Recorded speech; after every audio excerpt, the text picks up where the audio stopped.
حضرت بلال حبشی رضی اللہ تعالیٰ عنہ بیان فرماتے ہیں کہ میں نبی پاک علیہ السلام کے مہمان آیا کرتے تھے تو بعض اوقات مجھے قرض لے کر بھی میزبانی کرنا پڑتی تھی حضور کے مہمانوں۔ ایک یہودی تھے، انہوں نے مجھ سے کہا، اس یہودی آدمی نے کہ یار ادھر ادھر سے جو قرضہ لیتا ہے تو مجھ سے لے لیا کر۔ کہتے اس نے قرضہ دیا، ایک وعدہ ہو گیا اتنے وقت کے بعد تمہیں پیسے دے دوں گا۔ ابھی وعدے میں 3 دن باقی تھے۔ حضور علیہ الصلوۃ والسلام مدینہ شریف کے ایک بازار سے گزر رہے تھے، سیدنا فاروق اعظم رضی اللہ تعالیٰ عنہ بھی پاک بارگاہ میں حاضر تھے۔ وہ یہودی آ گیا اور آ کے نبی پاک علیہ السلام سے مطالبہ کرنے لگا، وہ جناب بلال نے قرض لیا تھا واپس کریں، تو حضور نے فرمایا ابھی تو وعدے میں ٹائم ہے، کہنے لگا آپ دیں۔ اور اس نے بڑے سخت لفظ کہے، کہنے والے تو کہہ ہی دیتے ہیں، سننے والے کمال کرتے۔ اس نے سخت جملے کہے۔ حضرت عمر نے تلوار پہ ہاتھ رکھ لیا، نبی کریم فرمانے لگے مسکرا کے، تو میں عمر جلدی نہ کر یار، ہم تو دشمن کو بھی پاکیزہ سزا دیتے ہیں۔ یہ جو بے چینی ہے نا، بے قراری، آپ نہ لڑائی کر کے فتح نہیں حاصل کر سکتے، بحث کر کے فتح۔ آپ نے ایک بات کی، آپ کا مخالف 3 کرے گا، پھر آپ کو 6 کرنی پڑیں گی، پھر وہ 9 کر دے گا۔ تو اس نے ایک بات کی، آپ چپ رہیں، اس نے 2 کی، آپ چپ ہیں، 3 کی چپ ہیں، 4 کی، آخر میں وہ کہے گا اوے تو میں نے پاگل سمجھنا۔ اب وہ بولدا کیوں نہیں؟ تو چپ رہ کے تو سامنے والے کو پاگل بھی کیا جا سکتا ہے۔ اس لیے درویشوں نے کہا تھا جتن جتن تہار کوئی کھیڑے تو ہارن کھیڑ فقیرا، اوے جتن دا مل کوڈی پیندا ہی ہارن دا مل ہیرا۔ حضور فرمانے لگے عمر جلدی نہ کر یار، ٹھہر جا۔ حضور فرمانے لگے عمر اس طرح کر، فلاں جگہ پہ کھجوریں پڑی ہیں، اسے وہاں لے جا اور تول تول کے دے کھجوریں۔ حضرت عمر کہتے ہیں میں انہیں ساتھ لے گیا، مجھے ذرا غصہ تھا، وہ نہ مجھ سے تھوڑی تھوڑی باتیں پوچھنے لگا، تو میں کھجوریں دے رہا ہوں، میں توجہ نہیں کر رہا۔ کہنے لگا عمر یار مجھ پہ جلدی نہ کر، میری بات تو سونا۔ میں نے کہا بولے؟ کہنے لگا میں عام آدمی نہیں ہوں، تورات کا عالم ہوں، پڑھا لکھا ہوں، آسمانی کتابیں جانتا ہوں۔ عمر کہتے ہیں میں نے آنکھ کھولی، میں نے کیا مطلب؟ کہنے لگا میں نے جان بوجھ کے قرضہ دیا تھا، اور وقت سے پہلے جان بوجھ کر میں نے مطالبہ کیا، سخت بات بھی جان بوجھ کے کی۔ وہ کیوں؟ کہنے لگا میں نے اللہ کے آخری نبی علیہ السلام کی جتنی صفات تورات میں پڑھی تھی وہ ساری نبی پاک میں پائی جاتی ہیں۔ ایک صفت میں نے تورات میں یہ پڑھی تھی کہ جیسے جیسے کوئی جہالت کرتا جائے گا ویسے ویسے نبی پاک کا علم بڑھتا جائے، حوصلہ بڑھتا جائے گا، سرکار درگزر کرتے جائیں گے۔ عمر ساری شانیں دیکھ لی تھی، یہ برداشت والی شان بھی دیکھ لی ہے۔ کیا بات ہے علم کی، بردباری کی، کیا بات۔ حضرت عمر سے وہ کہنے لگے اب اس طرح کریں مجھے ساتھ لے جائیں، نبی پاک سے معافی بھی لے کے دے دیں اور حضور کا کلمہ بھی پڑھوا دیں۔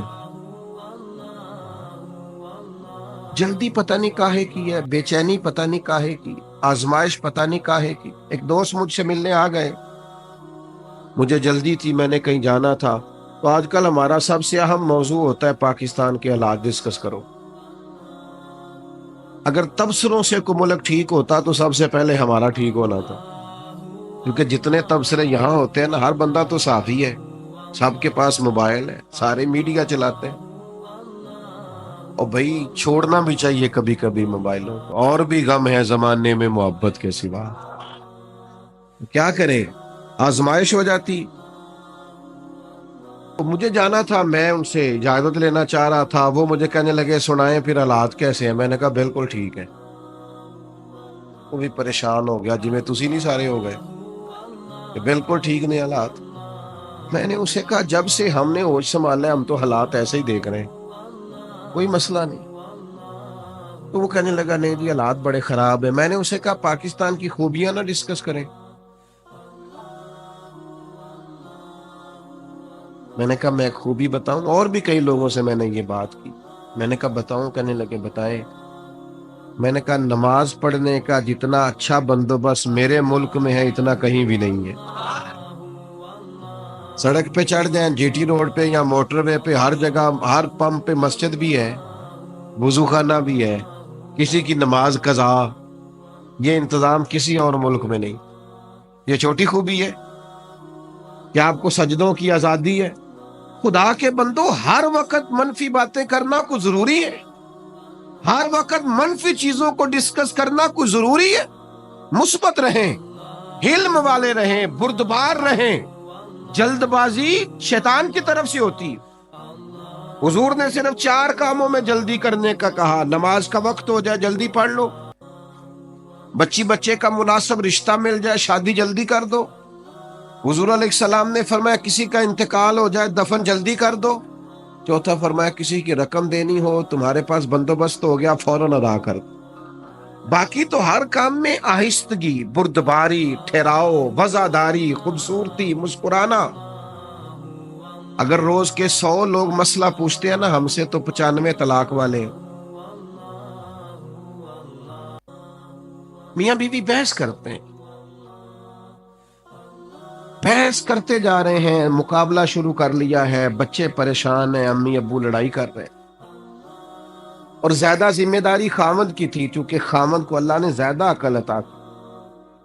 اس کا کام تھا بحث نہ کرتا, سمجھتا کہ وہ بیچاری تو اتنی عقل نہیں رکھتی, میرے جتنا شعور نہیں, لیکن یہ برابر کی بحثیں کرتے ہیں. میں نے ایسے بھی گھر دیکھے ہیں جہاں بحث جیت گئی, رشتہ ہار گیا, طلاق ہو گئی. ماں باپ کے ہوتے ہوئے بچے یتیموں جیسی زندگی گزارتے ہیں, گھر اجڑتے ہیں بحثوں میں. علم پیدا کرو, ٹھہراؤ پیدا کرو, برداشت کی قوت پیدا کرو. ہمارے درویش کہتے ہیں 14 طبق دلے دے اندر میں تمبو وانگو تاڑے ہوں, دل دریا سمندروں ڈونگے کون دلا دیا جانے ہوں. دریا کے برابر دل ہو تیرا, ویسے نہیں کرنی. اگر کوئی جاہل مل جائے نا, وَإِذَا خَاطَبَهُمُ الْجَاهِلُونَ قَالُوا سَلَامًا, اسے سلام کرنی ہے. جاہلوں سے بحث, ہم نہ جاہلوں سے بحثیں کرتے ہیں.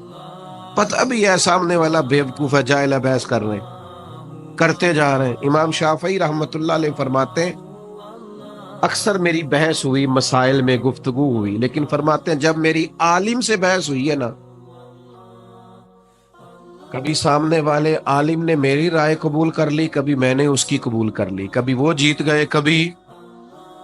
لیکن فرماتے ہیں جب بھی میری جاہلوں سے بحث ہوئی ہے, جاہل ہی جیتے.